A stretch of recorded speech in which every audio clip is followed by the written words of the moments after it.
हम इस हार से विचलित नहीं हैं। हम हमेशा संघर्ष में रहे हैं। जो अपार समर्थन से कहते हैं कि हम जनप्रतिनिधि बने, राकेश रोशन के बाद एक भी स्कीम का नाम गिना दें जिसको उन्होंने इस्लामपुर में अपने रिजिम में शुरू कराया। हम लोग जीत और हार से घबराने वाले लोग नहीं। अभी हम लोग भी थोड़ा निष्क्रिय इसलिए थे कि नेता का आह्वान था कि 6 महीना अभी कुछ नहीं करना है। वृद्धा पेंशन से लेकर के किसान सम्मान योजना और क्या क्या जो भी मिलता था सब बंद है 3 महीना से। हमारे नेत्री आदरणीय श्रीमती राबड़ी देवी जी जो बिहार की मुख्यमंत्री रही, इनके आवास को खाली कराया जा रहा है। ये 72,000 करोड़ रुपया किसका था? आज तक क्यों नहीं बिहार की सरकार क्लियर कर रही है कि 72,000 करोड़ रुपया का हम हिसाब दे दें।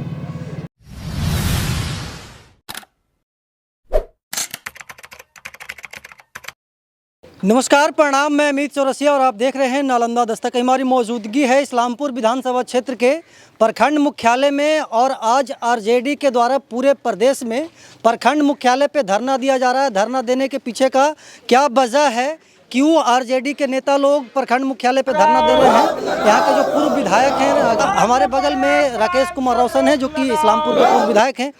विधायक जी, आज धरना प्रदर्शन कर रहे हैं। पूरे बिहार में आपके नेता ने आह्वान किया है कि प्रखंड पे जाइए और अपने बात को रखिए, अपने वहाँ के आवाम को बताइए। सबसे पहले तो स्वागत है। धन्यवाद। क्या क्या मांगे हैं, किस किस मांगों को लेकर के आप लोग प्रखंड मुख्यालय आए हैं? देखिए, 2025 में बिहार में विधानसभा का चुनाव हुआ नवंबर महीने में, और बिहार का चुनाव परिणाम के बाद बहुत तरह का प्रश्न उठाया गया। हम लोगों का भी ये मानना है कि ये सरकार बैकडोर दरवाजे से मतदाताओं का वोट लेकर के सरकार बनाने में उसको सफल रही। लेकिन जिन मुद्दों और नारों के साथ एनडीए चुनाव के मैदान में आया था, उस मुद्दों को आज वो भुलाने का काम कर रहे हैं। और मात्र 6 महीना अभी सरकार का हुआ है। 6 महीना में दूसरे मुख्यमंत्री का शपथ ग्रहण हो गया। इन लोगों ने नारा दिया था 2025 से 30 बिहार में फिर से नीतीश कुमार कहाँ फिनिश हो गए पता नहीं। नीतीश कुमार का 7 निश्चय पार्ट 3, जिसमें उन्होंने वादा किया बिहार के लोगों को कि इस बार बिहार में हम 1 करोड़ लोगों को रोजगार देने का काम करेंगे। उन्होंने वादा किया कि बिहार से जो पलायन बढ़ रहा है उस पलायन को रोकने का काम करेंगे। बिहार में जो अपराध बढ़ रहा है, कानून का राज स्थापित होगा। बिहार के बेरोजगारों को बिहार में ही रोजगार अवसर का सृजन दिया जाएगा। लेकिन इस 6 महीने के अंदर बिहार में न तो रोजगार सृजन के लिए कोई काम हुआ, ना अपराध रुक रहा है, ना भ्रष्टाचार रुक रहा है, और ना बिहार में आम जनता जो है अपने चैन और सुकून की ज़िंदगी जी रही है। इसलिए हमारे नेता आदरणीय तेजस्वी यादव जी ने सरकार के शपथ ग्रहण के बाद कहा था कि 6 महीना तक हम बिहार सरकार के कार्यकलापों का अध्ययन करेंगे, कुछ नहीं बोला, और सकारात्मक सहयोग देंगे। हम सरकार के खिलाफ किसी तरह का टीका टिप्पणी नहीं करेंगे, कोई आंदोलन या संघर्ष नहीं करेंगे। लेकिन इन 6 महीनों के अंदर हम लोगों ने देखा कि बिहार में एक तो दलित, पिछड़ा, अल्पसंख्यक विरोधी, संविधान विरोधी ताकत को बिहार में स्थापित करके भारतीय जनता पार्टी का मुख्यमंत्री बनाया गया।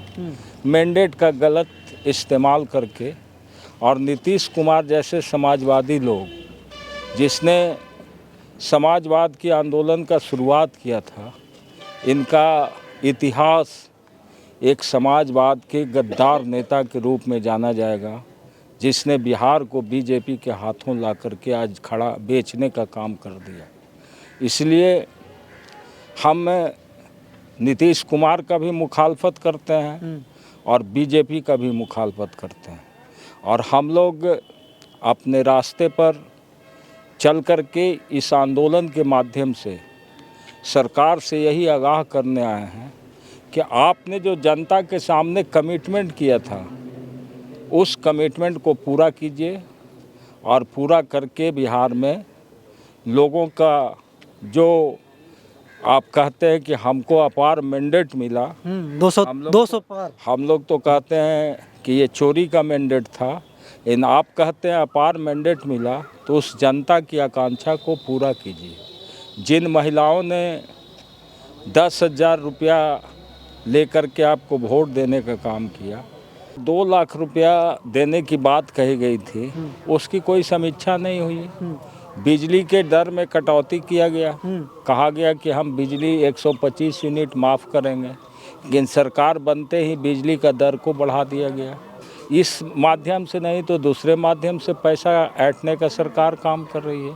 और यह सरकार जो कहती है कि हम पूरे तौर पर संविधान के उपबंधों के मुताबिक हम काम कर रहे हैं और वित्तीय पारदर्शिता के साथ हमारी सरकार चल रही है। आप पत्रकारों को पता होगा, सीएजी का रिपोर्ट टेबल्ड हुआ विधानसभा के अंदर। सीएजी ने कहा कि 72,000 करोड़ रुपया बिहार सरकार का जो खर्च हुआ है उसका हिसाब किताब नहीं मिल रहा है। ये 72,000 करोड़ रुपया किसका था? आज तक क्यों नहीं बिहार की सरकार क्लियर कर रही है कि 72,000 करोड़ रुपया का हम हिसाब दे दें? तो इतना बड़ा वित्तीय घोटाला और इतना बड़ा वित्तीय घोटाला को दबाने का काम किया जा रहा है। तो आप समझ सकते हैं कि बिहार में अब न न्याय रहा, न इकबाल रहा, न कानून रहा। यहाँ बदले की भावना से कार्रवाई हो रहा है। यहाँ एक तरफ हमारे नेता तेजस्वी जी, हमारे नेता आदरणीय लालू प्रसाद यादव जो बिहार के मुख्यमंत्री रहे, हमारे नेत्री आदरणीय श्रीमती राबड़ी देवी जी जो बिहार की मुख्यमंत्री रही, इनके आवास को खाली कराया जा रहा है, इनके सुरक्षा को वापस लिया जा रहा है और इनको ज़बरदस्ती रोड पर लाने की योजना बनाई जा रही है। तो ये बदले की कार्रवाई से जो सरकार काम करेगी वो सरकार से कभी भी न्याय के साथ विकास का उम्मीद नहीं किया जा सकता। इसलिए अब हम लोगों ने फैसला लिया है कि हम भी इन मुद्दों के साथ जनता के बीच जाएंगे और बिहार के अंदर जो कथाकथित समाजवादी और सांप्रदायिक ताकतों का गठजोड़ है, इस गठजोड़ को तोड़ करके बिहार के अंदर जो हमारी लड़ाई है सामाजिक न्याय का, जो हमारे नेता लालू यादव ने कहा था कि सामाजिक न्याय की लड़ाई अभी शुरुआत हुआ है, इसका अंत नहीं हुआ है जब तक कि समाज के अंतिम पंक्ति में बैठे हुए व्यक्ति को समाज के मुख्य धारा में नहीं जोड़ दिया जाए। इसलिए जब तक समाज के मुख्य धारा में समाज का अंतिम पंक्ति का व्यक्ति नहीं जुटेगा तब तक राष्ट्रीय जनता दल इस लड़ाई को लड़ते रहे। आखिरी सवाल होगा विधायक जी, इस्लामपुर के जो वैसे मतदाता, हजारों मतदाता जो आपको वोट किए हैं, उनको क्या विश्वास दिलाना चाहेंगे? देखिए, मैं संघर्ष से आया हूँ और इस्लामपुर संघर्षों की धरती रही। हम लोग जीत और हार से घबराने वाले लोग नहीं। राजनीति में जीत हार होता है। हमारा तो मानना है कि हम हारे नहीं, हमको हराया गया। जिस रूप से पूरे बिहार में हमारे दल के लोगों को तंग तबाह करके, टारगेट करके, मतदान के दिन तक 10-10 हज़ार रुपया भेज करके, महिलाओं को प्रलोभन दे करके, वृद्धा पेंशन बढ़ा करके, बिजली का बिल माफ़ करा करके लोगों से जो वोट लिया गया, ये सारा लोकतांत्रिक प्रक्रिया के विपरीत था। और हम इस हार से विचलित नहीं हैं। हम हमेशा संघर्ष में रहे हैं, संघर्ष में रहेंगे। अभी हम लोग भी थोड़ा निष्क्रिय इसलिए थे कि नेता का आह्वान था कि 6 महीना अभी कुछ नहीं करना है, तो 6 महीना का अवधि समाप्त हो गया। अब आप देखिएगा इस्लामपुर में भी संघर्ष की शहनाई गूंजेगी। यहाँ भी लोग सड़कों पर उतरेंगे, अपने वाजिब सवालों को लेकर लड़ेंगे। अरे अभी तो एक झांकी है, ये तो बहुत बड़ी लड़ाई है, अभी तो कुछ लोग है ये नहीं है। मतलब कि इस्लामपुर की जनता के लिए तो राकेश रोशन खड़े हैं, गर्मी हो चाहे बरसात हो। जी, हमेशा। मैं आपके माध्यम से पूछना चाहता हूँ कि जनता ने जो भरोसा दिलाया जिनके ऊपर, जो अपार समर्थन से कहते हैं कि हम जनप्रतिनिधि बने। राकेश रोशन के बाद एक भी स्कीम का नाम गिना दें जिसको उन्होंने इस्लामपुर में अपने रिजिम में शुरू कराया। यदि एक भी स्कीम का नाम बता देते हैं तो फिर आप हमको जहां कटघड़ा में खड़ा करना है कटघड़ा में खड़ा करिएगा। हमारा ही लाया हुआ स्कीम, हमारा ही लाया हुआ काम अभी तक ज़मीन पर चल रहा है और हमने कहा कि ये सरकार जो है बदले की भावना से काम कर रही है। कुछ हमारा लाया गया रोड को कैंसिल किया गया, वित्तीय टेंडर को रद्द किया गया। उसका कारण बताया गया कि पैसा ही नहीं है सरकार के पास। एक तरफ विकास की बात है, दूसरी तरफ खजाना खाली है। यहाँ पर रिक्वायरमेंट्स है वेतन का इस्टेब्लिशमेंट का खर्चा नहीं जुट रहा सरकार से। 72,000 करोड़ रुपया सरकार RBI से लोन लेने के लिए एप्लीकेशन लगाए हुए है। पैसा नहीं मिलेगा, इनका एक भी काम नहीं होगा। सरकार मतलब कि वित्तीय जोखिम से गुजर रही है। जी, केंद्र सरकार की सहायता पर सरकार निर्भर है। केंद्र सरकार सहायता देगी तो सरकार चलेगी, नहीं तो यहाँ तो वेतन पर भी आफत है। वृद्धा पेंशन नहीं मिल रहा है बुजुर्गों को। वृद्धा पेंशन से लेकर के किसान सम्मान योजना और क्या क्या जो भी मिलता था सब बंद है 3 महीना से। 3 महीना से कुछ नहीं है।